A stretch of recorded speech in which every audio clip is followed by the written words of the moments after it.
প্রিয় ভিউয়ার্স, আশা করি তোমরা সকলেই ভালো আছো। আমিও খুব ভালো আছি।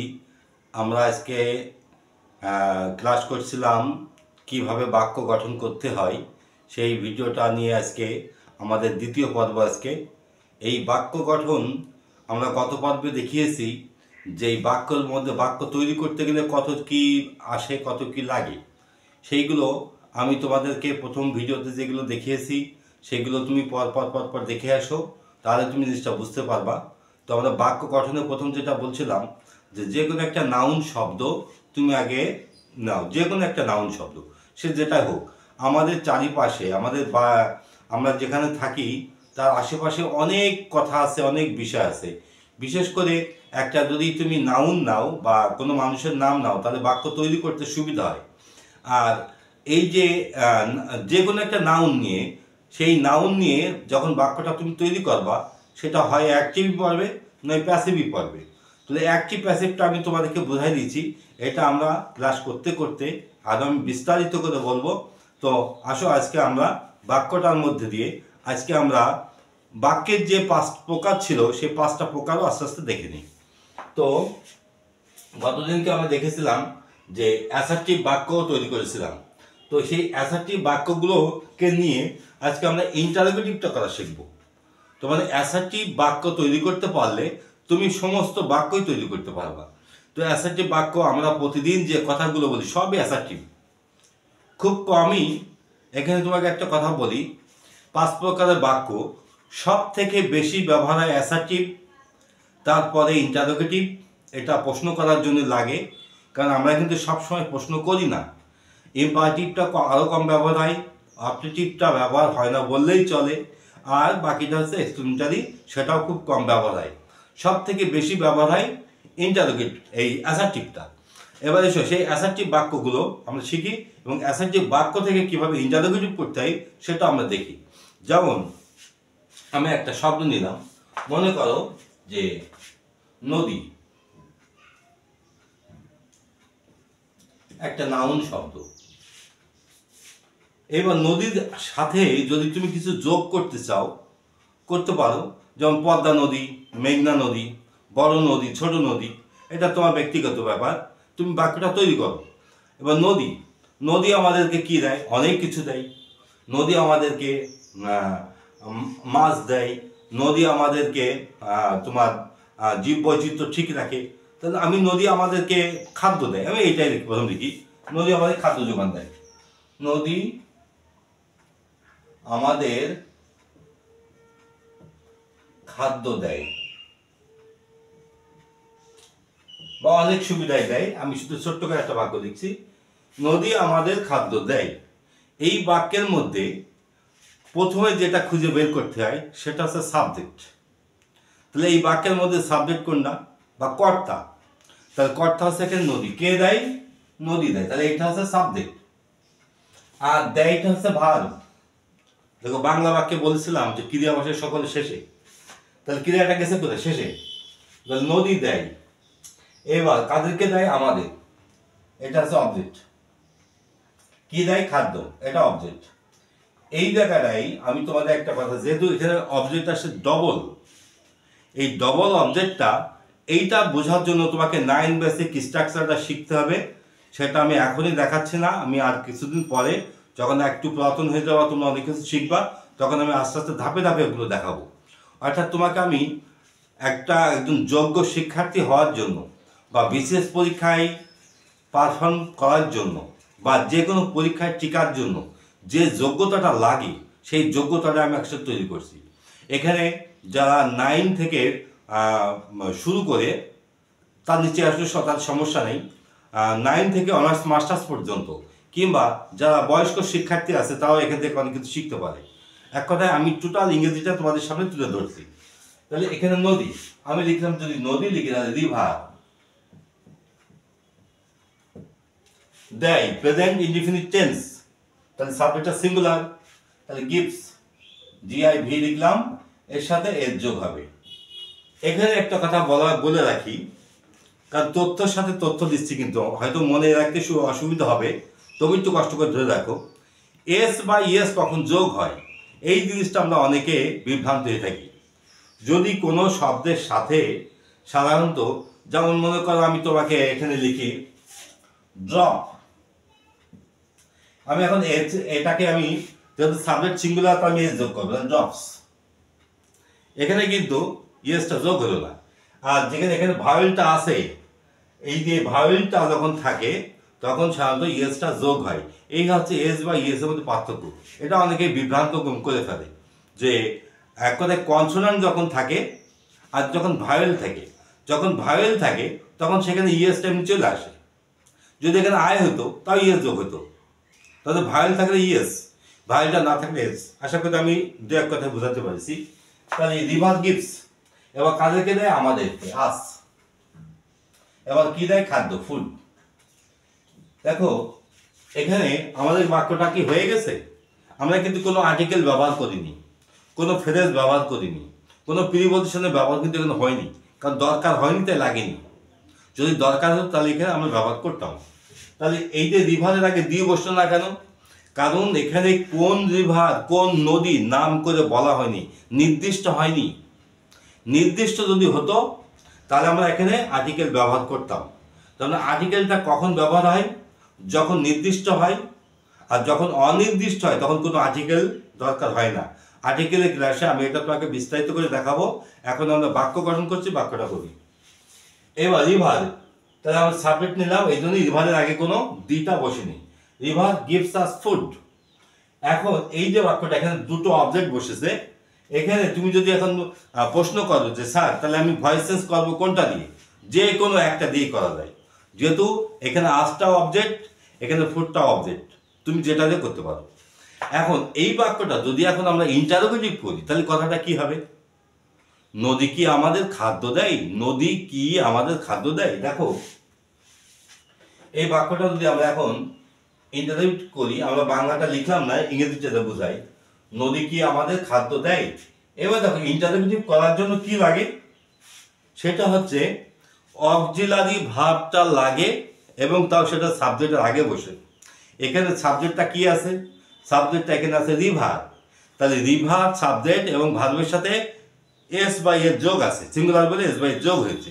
তাহলে ওই যে এখানে মূল ভাব তো গিভ, তাহলে গিভের সাথে কি যোগ আছে? গিভের সাথে এখানে এর যোগ আছে, এই এসটা আগে চলে যাবে। Does, D O E S, does. এবার প্রশ্ন আছে যে যখন হ্যাঁ ধর্মী কথা বা কোনো কথা যখন ইন্টারোগেটিভ হয়ে যায় সেখানে কিন্তু অটোমেটিক একটা না ধর্মী কথা চলে আসে। আবার কোনো কথা যদি না ধর্মী থাকে, যদি ইন্টারোগেটিভ করতে হয় তাহলে অটোমেটিকলি তোমাকে সেটা হ্যাঁ ধর্মী বানাতে হবে। তাহলে এখানে নদী কি আমাকে খাদ্য দেয় না? প্রশ্নটা এরকম হবে, তাহলে does not river give us food. এবার এখানে একটা জিজ্ঞাসা চিহ্ন বসে গেল। দেখো এইবার এখানে দেখো এই যে এসটা আছে এটা অ্যাসার্টিভ, এটা ইন্টারোগেটিভ। ইন্টারোগেটিভ করার আমরা নিয়মটা কি জানলাম? সেখানে ডব্লিউএস ওয়ার্ড থাকতেও পারে, নাও পারে, কিন্তু সেখানে অক্সিলারি যে ভার্বটা আছে অ্যাসার্টিভ করার সময় ওটা ভার্বের সাথে থাকে। আর যখন ইন্টারোগেটিভ বাক্য করব তখন ওই অক্সিলারি ভার্বটা সাবজেক্টের আগে চলে যাবে।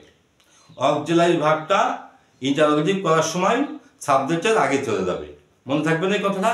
আশা করি তোমরা এই জিনিসটা, যদি ভিডিওটা তোমার একবারে দেখে তুমি মনে রাখতে পারবে না, কারণ এটা অনেক তথ্যবহুল ক্লাস। কারণ অনেক তথ্য, যেহেতু আমিও একজন শিক্ষার্থী, আমিও কিন্তু শিখি, প্রতিদিন শিখি। তা শিখতে গেলে আমাদের যে জিনিসটা লাগে, ধৈর্য ধরে একটা জিনিস বারবার প্র্যাকটিস করতে হয়। এই ধৈর্য ধরে বারবার প্র্যাকটিস করার নামটাই সফলতা। তো যদি তুমি সফল হতে চাও লেগে থাকো, এর সাথে লেগে থাকো।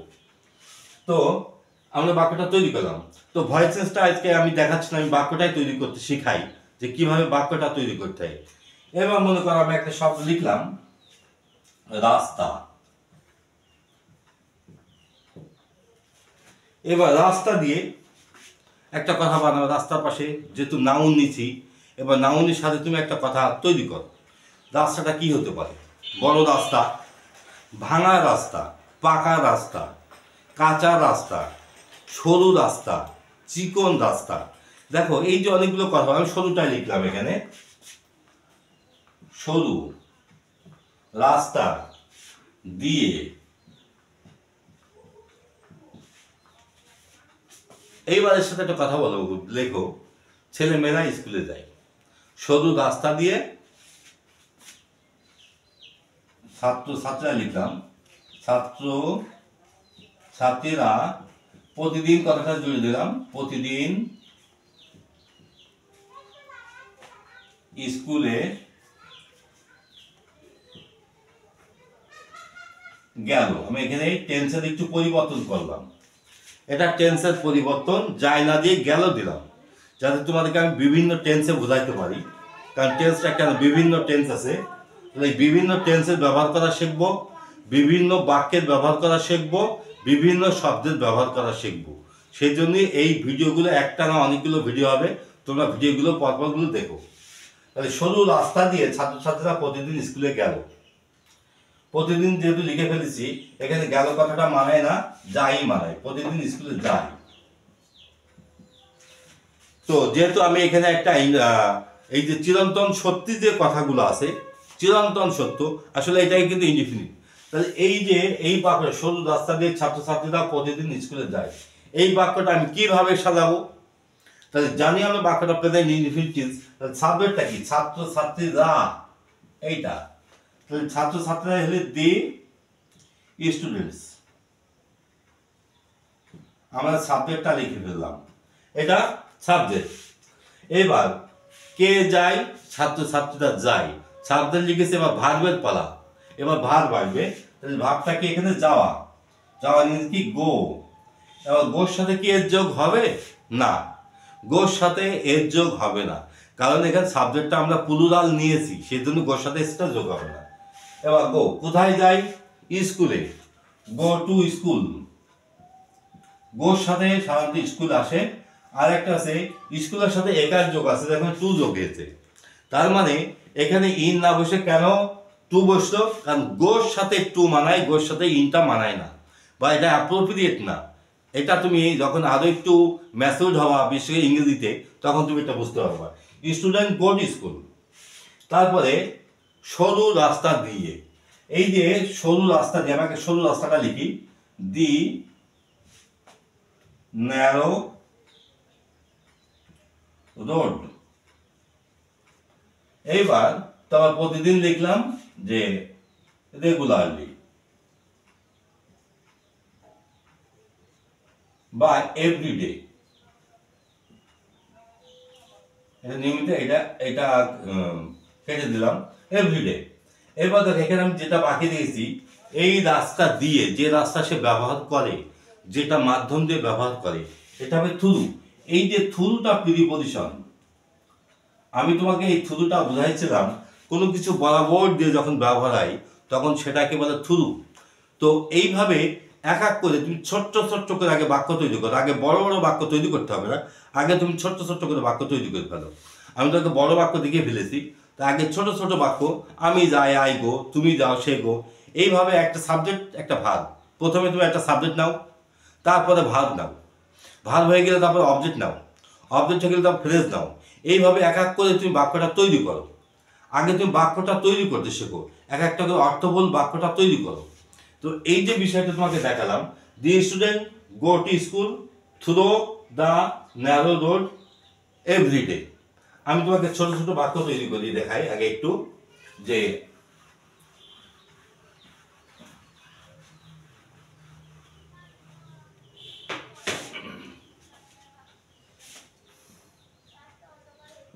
রিপন বাজারে গেল। আমি একটা ছোট্ট বাক্য লিখলাম, রিপন গেল। বাক্যটা কি পাস্ট টেন্সে না? ল যে হয়েছে না? তাহলে যেহেতু পাস্ট টেন্স, রিপন বাজারে গেল, এখানে কি কি নেওয়া হয়েছে? সাবজেক্ট নেওয়া হয়েছে, ভার্ব নেওয়া হয়েছে, আর একটা ফ্রেজ নেওয়া হয়েছে। তা রিপন, আর আই পি ওয়েন, রিপন গেল, ওয়েন্ট, গো থেকে ওয়েন্ট আসছে, কারণ পাস্ট ইনডিফিনিট টেন্সে ভার্বের কয় নাম্বার রূপ বসে? 2 নাম্বার রূপ বসে। সেজন্য গোটা কেন ওয়েন্ট হয়ে গেল, রিপন ওয়েন্ট। তারপরে টু, গোর সাথে তো টু আসে, কোথায় গেল? মার্কেট। এবার এখানে কি দি লাগবে?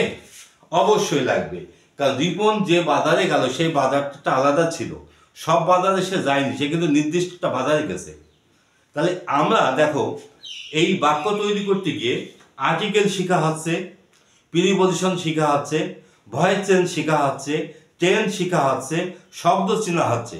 তাহলে বাক্য তৈরি করাটা কি, কেন আমি আগে ওই বাক্যগুলো ওই ভিডিওগুলো তৈরি করেছি সেটা তোমরা এখন বুঝতে পারবা। আসলে ওইগুলো না হলে এগুলো হয় না। তো আমরা ধাপে ধাপে শিখি। এখানে কি দি লাগবে? এটা অবশ্যই লাগবে, কারণ এখানে বাজারটা নির্দিষ্ট, Ripon went to the market. এইভাবে তুমি প্রতিদিন ছোট্ট ছোট্ট করে প্র্যাকটিস করো, বেশি না। আমি বলি কি, প্রতিদিন তুমি 15 মিনিটের প্র্যাকটিস করো।